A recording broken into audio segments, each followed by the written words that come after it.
बिस्मिल्लाहिर्रहमानिर्रहीम। अस्सलाम वालेकुम नाज़रीन। मोहम्मद उसामा अली साहब हमारे साथ मौजूद हैं। उसामा साहब को आप जानते हैं, मारूफ एस्ट्रोलॉजर, रिलीजियस स्कॉलर और बिजनेस कंसल्टेंट। उसामा साहब के साथ हमने इस वीडियो के अंदर नाज़रीन गुफ्तगू करनी है कि जब इमरान खान साहब ताज़ा नए नए जेल गए थे तो बहुत सारे लोगों ने इस हवाले से गुफ्तगू की, और खुद उसामा साहब ने भी इस हवाले से गुफ्तगू कर रखी है कि बहुत ज़्यादा रूहानियत से भरपूर उनका जायचा है। फिर कुछ एस्ट्रोलॉजर्स ने तो यहाँ तक भी कहा कि जी वो जिन्नात वगैरह भी उनकी मदद करते हैं और इमरान खान को बहुत ज़्यादा जो है वो सपोर्ट वहाँ से मिलती है।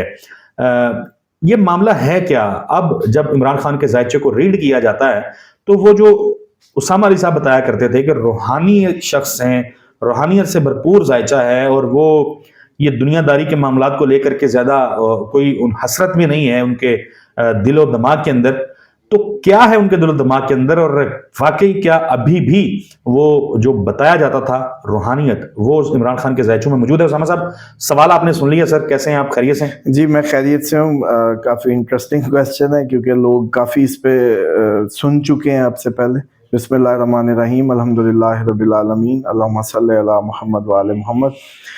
देखें, दो बातें ज़िंदगी में याद रखें कि मादा जब जाता है, जब भी मटेरियलिस्टिक वर्ल्ड आपसे छीनती है तो ऑटोमेटिकली आपकी ज़िंदगी में रूहानियत जो है वो बढ़ने के चांसेस होते हैं, ख़ुसूसन उस वक्त जब शख्स ऐसा हो कि वो थोड़े से रिलीजियस एस्पेक्ट का हामिल हो अपने बर्थ चार्ट में। अमूमन हम देखते हैं कि 9th हाउस अगर किसी का डिस्टर्ब हो तो हम कह देते होते हैं कि इसको आप मजहबी करने की जितनी मर्जी कोशिश करें, मार्स की प्लेसमेंट उधर आ जाए, राहु उधर आ जाए 9th हाउस में, तो हम कहते हैं कि बहुत मुश्किल होगा इसका अपने जो रिलीजियन से जुड़ना या इसकी मजबूती। और उसमें भी कह सकते हैं कि फोर फादर्स का भी हम एक देखते हैं डैमेज, और जो पीछे से आप कैरी करते हैं। मिसाल के तौर पे अगर कोई शख्स वालिद किसी को टॉर्चर करता है या उसके दादा ने, अमूमन ये जो है ना, हम इनके जब लाल किताब के हवाले से वैदिक एस्ट्रोलॉजी बड़ा इस पे काम की हुआ है उसमें, तो हम फिर रेमेडीज देते हैं जब हम देखते हैं कि पीछे का डैमेज जो है, फोर फादर्स डेप्थ साथ आ रहा है, मदर्स डेप्थ इवन के, ये बड़ा मैटर होता है जब आपने किसी की करंट बहुत एक्स्ट्राऑर्डिनरी उठान को देखना हो, खसूसन रिलीजियन को लेके। तो फिर फोर फादर्स, क्योंकि रिलीजियन बाप दीन, लक, नॉलेज, 9th हाउस, तो इसलिए फिर हमें 9th हाउस, इवन के जब 5वां घर आपके बच्चों का, तो आपकी अगली नस्ल का भी घर 9वां घर देखा जाता है कि आपके बच्चों के बच्चे होंगे या नस्ल ख़त्म हो जाएगी इवन। तो इसी तरीके से इमरान खान की अगर बात की जाए तो इनकी ननिहाल की जो वो है ना, इनके साथ सपोर्ट वो बहुत ज़्यादा नज़र आती है, क्योंकि इनकी माँ की माँ खुद एक बड़ी परहेजगार और नेक खातून थी, और पढ़ाई, या जैसे कहते हैं ना कि आम सुनने में भी है कि वो बहुत ज़्यादा दम दरूद और इस तरह की उसमें पढ़ के फूंकना और लोगों को रिलीजियन की तरफ लाना, ये एक प्रैक्टिसिंग खातून थी बेसिकली। और फिर आपने देखा कि उसकी बेटी के नाम पे इतना बड़ा गुड कॉज किया उसके आगे आने वाले बच्चे ने, और शौकत खानम की जैसे एक बुनियाद रखी जो one of the extraordinary step था पाकिस्तान में। तो ये कभी भी नहीं होता कि हम समझें कि हम जो आज कुछ हैं वो सिर्फ हम ही हैं। इमरान खान भी आज जो कुछ है, अगर सिर्फ इमरान खान को क्रेडिट दिया जाए तो वो बड़ी ज्यादती होगी। डेफिनेटली इमरान खान को कोई कोलैटरल उसके फोर फादर की साइड से नहीं मिला, जिसकी वजह से वो एक इतनी फ्लाइट करने में कामयाब हुए। वरना ये डेप्थ जिंदगी में हम देखते हैं बर्थ चार्ट में उठने नहीं देते, आप जितना मर्जी कर रहे हो आपको उठने नहीं देते। और फिर इसीलिए ये आता है कि आपकी जो तरबियत के मामला, आप लोग अपनी लैंग्वेज में तो यही कहते हैं ना कि जी तरबियत अच्छी थी, या लेकिन आप ये नहीं समझते कि वो तरबियत अच्छी करने के लिए भी अच्छा आदमी होना ज़रूरी है, और उसकी बाबरकत ज़िंदगी ज़रूरी है जो आगे बच्चों को या नस्लों को कोई बोझ ना दे जाए। क्योंकि मिसाल के तौर पे कोई किसी को, एक शख्स को कत्ल कर देता है तो वो एक शख्स को नहीं कत्ल करता, उसके बीवी बच्चे यतीम होते हैं, उसके जो सड़क पे आते हैं वो हर रोज़ जीते हैं और तड़पते हैं, तो वो कर्ज नस्लों तक जाता है। तो इसलिए जब भी कोई ऐसी फैमिली में कभी भी कोई बहुत बड़ा बच्चा पैदा नहीं होता जिसके पीछे फोर फादर्स का डेप्ट आ रहा हो। तो रूहानियत में सबसे पहले तो मैंने कहा कि फाउंडेशन आज बता दूं کہ عمران خان کے پیچھے اس کے جو ننہال سائڈ کی، کیونکہ کئی دفعہ آپ نے سنا ہوگا لوگ بڑا اس پہ بات کرتے ہیں جی ان کے نانا کے قادیانی تعلقات، یہ اس ٹائپ کی کوئی باتیں مارکیٹ میں مشہور کی جاتی ہیں، کبھی ان کو یہودی بنایا جاتا ہے. ہاں بینگ اے پٹھان تو ہم کہہ سکتے ہیں کہ بلڈ لائن یہودی ہو سکتی ہے، کیونکہ وہ پٹھانوں کے متعلق ہے کہ وہ 12ویں قبیلے سے ہیں، حضرت یوسف کے جو 12ویں بھائی تھے وہی بلڈ لائن آ رہی ہے، تو لوہے کو لوہے ہی کاٹتا ہے، اس میں کوئی وہ نہیں ہے. لیکن اگر یہ بات کریں روحانی جو اسپیکٹ ہے، تو اب خصوصاً جو کیتو تھا ان کے چھٹے گھر میں تھا، یعنی کہ کیتو روحانیت کا جو شیڈو پلانٹ مانا جاتا ہے. کیتو جہاں بھی بیٹھتا ہے اس جگہ کو، جب اس ہاؤس کے جتنے بھی فیچرز ہوتے ہیں ان میں سے مادے کو کرتا ہے ختم، چیزوں کو وائنڈ اپ کرتا ہے اور روحانیت لے آتا ہے. یعنی کہ جب آپ کے چھٹے گھر میں کیتو ہو تو وہ ایک تو وہاں کے سارے معاملات کو ڈیٹیچ کر رہا ہوتا ہے، روٹین ختم، تو اب آپ کی آٹومیٹکلی روٹین میں روحانیت کو لے آیا. اور آپ نے پھر سنا بھی کہ عمران خان جی اتنی بار قرآن ترجمے سے پڑھ رہے ہیں، وہ کچھ اور بھی تو کر سکتے تھے، بک لکھنا شروع کر دیتے، یہ بھی تو ہو سکتا تھا. کیوں انہوں نے چوز کیا کہ وہ قرآن ہی ترجمے سے بار بار پڑھ رہے ہیں یا قرآن کو ہی انہوں نے بنایا. باقی یہ جو بات ہے کہ جو جنات کی مدد اور یہ جو غیبی مدد، دیکھیں دو باتیں سمجھ لیں. اللہ تعالیٰ قرآن میں بالکل واضح فرماتے ہیں تم میری مدد کرو میں تمہاری مدد کروں گا. اور جو شخص بھی اللہ کی مخلوق کی، اللہ کے نظام کے تحت اس کی ڈومین میں اس کے بندوں کے لیے کام کرے گا، ڈیفینیٹلی وہ اللہ کی مدد کر رہا ہے. اور عمران خان کی وہ جو رحمت للعالمین کانفرنس کا جو انعقاد ہو یا اتھارٹی بنانا ہو یا نبی پاک صلی اللہ علیہ وسلم کی شان میں جتنے بھی معاملات ہوں، عمران خان کے کریڈٹ پر دیکھیں اس حساب سے تو سب سے بڑی چیز جو ہے وہ اسلامو فوبیا کے اگینسٹ ایک دن جو ہے وہ UN کے تحت منانے کا معاملہ جو ہے وہ بھی شامل ہے.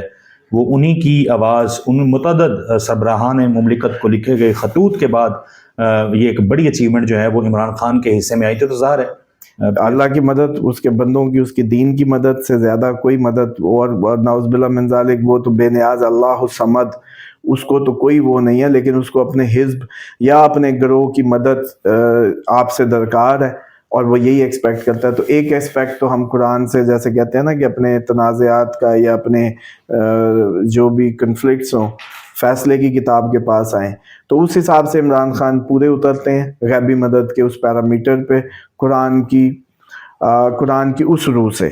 اور اب اگر دوسرے اسپیکٹ پہ آئیں جو کہ یہ ایسی لوگ بتاتے ہیں کہ جنات کی مدد یہ سب کے ساتھ ہوتی ہے. آج آپ کو یہ بتا دوں رائٹ، جنات کی ایگزسٹنس آپ کی، میری، ہم سب کی ذاتی زندگیوں میں فل فلج ہے.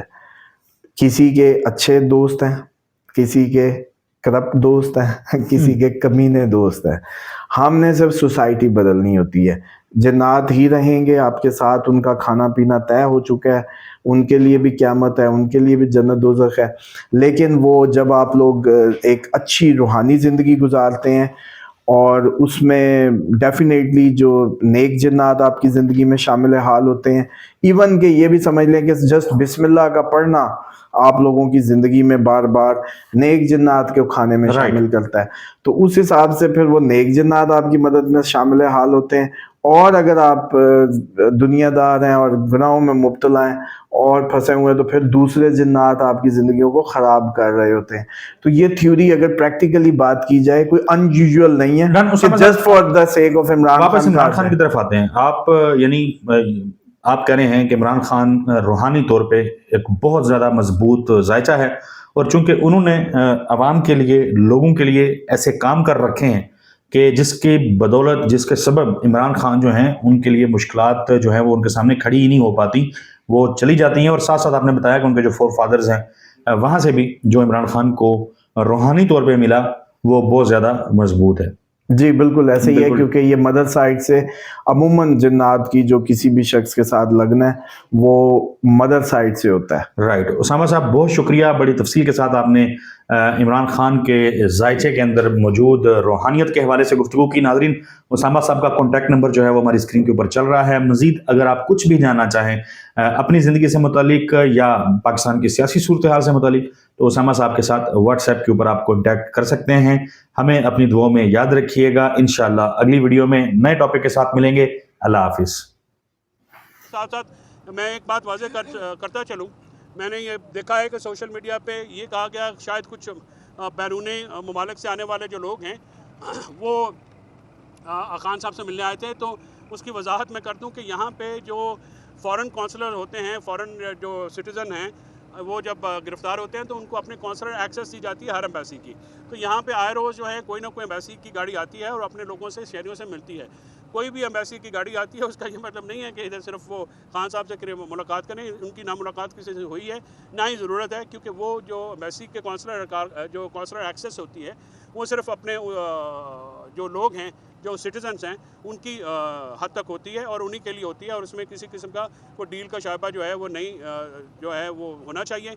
ये बात आज मैं आपको बिल्कुल क्लैरिफाई करूँ। इसके साथ साथ मईशत के ऊपर जो खान साहब ने कहा है कि मईशत पे जो एक इनकी फिर इनकॉम्पिटेंसी सामने आ रही है कि इन्होंने जो है जब से ये आए हैं, पीडीएम हुकूमत जब आई, जब बाजवा साहब ने हमारा चलता हुआ मुल्क जो है इनके हवाले किया और इन्होंने उस पर बर्बादी उतार दी। आज जो इतना ज़्यादा डेफिसिट आ रहा है, IMF के प्रोग्राम के अहदाफ भी नहीं मिल रहे हैं और वो जो हैं उनको अचीव करने में भी टैक्स कलेक्शन में प्रॉब्लम आ रहा है, तो इनकी नाअहलियत है। और ये नाअहल हुकूमत जब तक जो है मुसल्लत रहेगी तब तक जो है ये पाकिस्तान आगे नहीं बढ़ सकता। पाकिस्तान सिर्फ रूल ऑफ लॉ, डेमोक्रेसी और इंडिपेंडेंट जुडिशरी के तहत आएगा।